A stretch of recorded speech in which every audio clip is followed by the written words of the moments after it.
اللہ تعالیٰ نے ارشاد فرمایا کہ وَمِن شَرِّ حَاسِدٍ إِذَا حَسَدَ، یعنی تم کہو کہ میں حاسد کے شر سے جب وہ حسد کرے پناہ مانگتا ہوں۔ اور رسول اللہ صلی اللہ علیہ وسلم نے ارشاد فرمایا لا تحاسدوا، اے آپس میں ایک دوسرے کے اوپر حسد نہ کرو۔ حسد کی حقیقت یہ ہے کہ کسی شخص کی اچھی حالت کا ناگوار گزرنا، کسی کو اچھی حالت میں دیکھے اور وہ دل پر ناگوار ہو کہ یہ کیوں آگے بڑھ گیا یا کیوں اس کو یہ اچھی حالت حاصل ہو گئی، اور یہ آرزو کرنا کہ یہ اچھی حالت اس کی زائل ہو جائے، یہ حسد ہے۔ اس کے 3 درجے ہیں۔ ایک تو کیفیت انسانیہ ہے جس میں انسان معذور ہے، ایک اس کے مقتضی پر عمل ہے، اس میں انسان معذور ہے یعنی گناہگار ہے، اور ایک اس کے مقتضی کی مخالفت ہے، اس میں انسان ماجور ہے یعنی ثواب پانے والا ہے۔ اللہ تعالیٰ فرماتے ہیں کہ میرے بندے پر نعمت دیکھ کر حسد کرنے والا گویا میری اس تقسیم سے ناراض ہے جو میں نے اپنے بندوں میں فرمائی ہے۔ رسول اللہ صلی اللہ علیہ وسلم ارشاد فرماتے ہیں کہ حسد نیکیوں کو اس طرح جلا دیتا ہے، حسد نیکیوں کو اس طرح جلا دیتا ہے جس طرح آگ سوکھی لکڑیوں کو جلا دیتی ہے۔ البتہ ایسے شخص پر حسد کرنا جائز ہے جو اللہ کی دی ہوئی نعمت کو ظلم یا معصیت میں خرچ کر رہا ہو، مثلا مالدار ہو اور شراب اور بے حیائی میں اڑا رہا ہو، لہذا ایسے شخص سے مال چھین جانے کی آرزو کرنا گناہ نہیں ہے، کیونکہ یہاں در حقیقت مال کی نعمت کے چھن جانے کی تمنا نہیں بلکہ اس کے معصیت کے بند ہو جانے کی آرزو ہے، اور اس کی پہچان یہ ہے کہ اگر وہ شخص معصیت چھوڑ دے تو اب اس نعمت کے جاتے رہنے کی آرزو بھی نہ رہے۔ حسد کا باعث عموماً یا تو تکبر اور غرور ہوتا ہے یا عداوت اور خباثت نفس کہ بلا وجہ خدا کی نعمت کو بھی بخل کرتا ہے اور چاہتا ہے کہ جس طرح میں کسی کو کچھ نہیں دیتا اسی طرح حق تعالیٰ بھی دوسرے کو کچھ نہ دے۔ البتہ دوسرے کو نعمت میں دیکھ کر حرص کرنا اور چاہنا کہ اس کے پاس بھی یہ نعمت رہے اور مجھے بھی ایسی مل جائے، یہ غبطہ اور رشک کہلاتا ہے، اور غبطہ شرعاً جائز ہے۔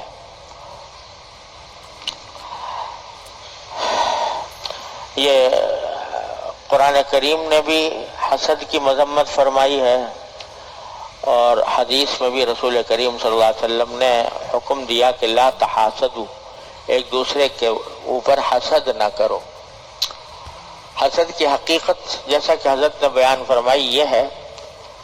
کہ کسی شخص کو اچھی حالت میں دیکھ کر دل کو کڑھن ہو کہ اس کو یہ اچھی حالت کیوں حاصل ہو گئی، کسی کا مال دولت زیادہ ہے، کسی کو زیادہ مالدار دیکھا تو اس کی وجہ سے دل میں رنج پیدا ہوا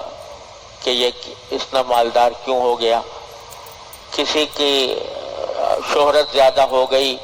اس کی وجہ سے دل میں حسد پیدا ہوا کہ اس کی شہرت کیوں بڑھ گئی، اور کسی کو اگر علم کے اندر ترقی حاصل ہوئی تو اس کے اوپر یہ خیال ہونا کہ اس کو یہ کیوں اس کے علم میں اتنا اضافہ ہوا۔ تو دوسرے کی اچھائی کو طبیعت ناگوار سمجھے، اس کا نام حسد ہے، اور یہ اتنی بری بلا ہے کہ اللہ بچائے۔ حدیث میں جیسا کہ ابھی میں نے حدیث پڑھی کہ نبی کریم صلی اللہ علیہ وسلم نے ارشاد فرمایا کہ حسد جو ہے وہ انسان کی نیکیوں کو اس طرح جلا دیتا ہے جیسے کہ خشک لکڑی کو آگ جلا دیتی ہے۔ جس طرح خشک لکڑی ہو اور آگ لگ جائے اس میں تو وہ جل کر راکھ ہو جائے گی، اسی طرح حسد انسان کی نیکیوں کو جلا دیتا ہے۔ یعنی جو نیک کام کر رکھے ہیں، نماز پڑھی، روزے رکھے، تلاوت کی، ذکر کیا، تسبیحات کی، صدقہ خیرات کیا، یہ سارے نیک اعمال ہیں، لیکن اگر حسد کسی کے ساتھ حسد کیا اور حسد کے نتیجے میں جو اس کا ناجائز پہلو ہے وہ اختیار کیا تو اس کے نتیجے میں نیکیاں زائل ہو جائیں گی۔ نیکیاں کیسے زائل ہو جائیں گی؟ کیونکہ کسی بندے کے ساتھ حسد کا معاملہ کرنا یہ اس کی حق تلفی ہے، اور حق تلفی ہونے کی وجہ سے جب کسی بندے کی حق تلفی ہوتی ہے تو جب تک وہ بندہ معاف نہ کر دے اس وقت تک وہ گناہ معاف نہیں ہوتا، اور آخرت میں اگر بغیر معافی کے پہنچ جائے کوئی تو پہلے بھی حدیث سنا چکا ہوں کہ نبی کریم صلی اللہ علیہ وسلم نے ارشاد فرمایا کہ اگر کسی کا حق کسی کے ذمہ واجب ہے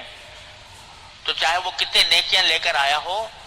وہ اصحاب حقوق اس سے اپنا حق مانگیں گے تو اس کے پاس دینے کو کچھ نہیں ہوگا، اپنی نیکیاں ہی دے گا ان کو۔ تو نیکیاں دے گا تو وہ ساری کی ساری نیکیاں جو ہے وہ اصحاب حقوق لے کے چلے جائیں گے اور یہ خالی ہاتھ رہ جائے گا۔ تو اس طرح نیکیوں کو یہ حسد اس طرح جلا دیتا ہے جیسے کہ خشک لکڑی کو آگ جلا دیتی ہے، اللہ تعالیٰ بچائے۔ اس لیے بڑی فکر کی ضرورت ہے کہ یہ چیز پیدا نہ ہو، اور اگر ہو تو اس کا مناسب علاج ہو، اور اس کا علاج بھی حضرت والا نے آگے بیان فرمایا ہے کہ علاج کس طرح کیا جائے اس کا۔ تو حضرت فرماتے ہیں کہ حسد کا ایک درجہ تو یہ ہے کہ دل میں ناگواری پیدا ہو گئی غیر اختیاری طور پر، ایک شخص کو آگے بڑھتا دیکھا، مال میں، جاہ میں، شہرت میں، عزت میں، علم میں، صحت میں، قوت میں، کسی کو آگے بڑھتا دیکھا تو دل میں ایک کڑھن پیدا ہوئی کہ یہ مجھ سے کیوں آگے بڑھ گیا، اور ساتھ ہی یہ بھی کہ اس کے دل میں یہ خواہش پیدا ہوتی ہے کہ یہ اچھائی اس کی دور ہو جائے، زائل ہو جائے۔ اگر یہ مالدار زیادہ ہے تو مالدار نہ رہے، کم، اس کا مال کم ہو جائے، اگر اس کی شہرت زیادہ ہے تو شہرت لوگوں میں کم ہو جائے، مقبولیت زیادہ ہے تو مقبولیت کم ہو جائے، یہ ساتھ میں یہ آرزو بھی ہوتی ہے، تب حسد بنتا ہے۔ ایک تو کڑھن اور دوسرے اس نعمت کی ختم ہونے کی آرزو، یہ دو چیزیں مل کر حسد بنتی ہیں۔ تو یہ در حقیقت جیسا کہ ابھی میں نے حضرت والا کا ارشاد پڑھا کہ آپ نے حدیث کے حوالے سے فرمایا کہ یہ در حقیقت اللہ تعالیٰ کے فیصلے پر اعتراض ہے۔ قرآن کریم تو یہ فرماتا ہے کہ ہم نے ہر ایک آدمی کے درمیان تقسیم اپنے حکمت کے مطابق کی ہے۔ نحن قسمنا بینہم معیشتہم فی الحیاۃ الدنیا ورفعنا بعضهم فوق بعض درجات لیتخذ بعضهم بعضا سخریا، ہم نے تقسیم کی ہے کہ کس کو کتنا مال ملنا ہے، کتنی دنیا ملنی ہے، کتنی دولت ملنی ہے، اور کس کا درجہ بلند ہونا ہے، کس کا درجہ کم ہونا ہے، ہم نے یہ سارے فیصلے کیے ہیں۔ رفعنا بعضهم فوق بعض درجات، یہ ہم نے اپنی حکمت سے کیے ہیں۔ اب اگر کسی کو اللہ تبارک و تعالی نے فرض کرو زیادہ درجہ دے دیا،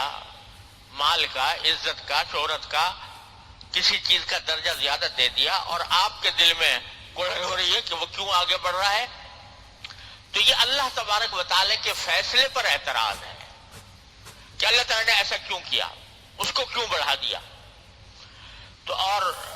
دل میں خواہش پیدا ہو رہی ہے کہ وہ نیچے گر جائے، کم آ جائے، اس کی جو نعمتیں ہیں وہ کم ہو جائیں۔ تو یہ اللہ تبارک و تعالیٰ کے فیصلے پر اعتراض ہے، اللہ بچائے، اللہ تعالیٰ کی تقدیر پر اعتراض ہے۔ تو اتنا بڑا کہ ایک بندہ جو بھنگے کی بھی جس کی کوئی حیثیت نہیں، وہ اللہ تبارک و تعالیٰ کے فیصلے پر اعتراض کرے کہ آپ نے فلاں کو کیوں دے دیا زیادہ، فلاں کو کیوں زیادہ کر دیا، یہ اتنی بڑی گستاخی ہے اللہ تبارک و تعالیٰ کی بارگاہ میں کہ جس کا کوئی انتہا نہیں، کہ اللہ تعالیٰ کے فیصلے پر اعتراض ہو رہا ہے، اللہ تعالیٰ کی تقدیر پر، اللہ تبارک و تعالیٰ کے تقسیم پر اعتراض ہو رہا ہے۔ یہ اعتراض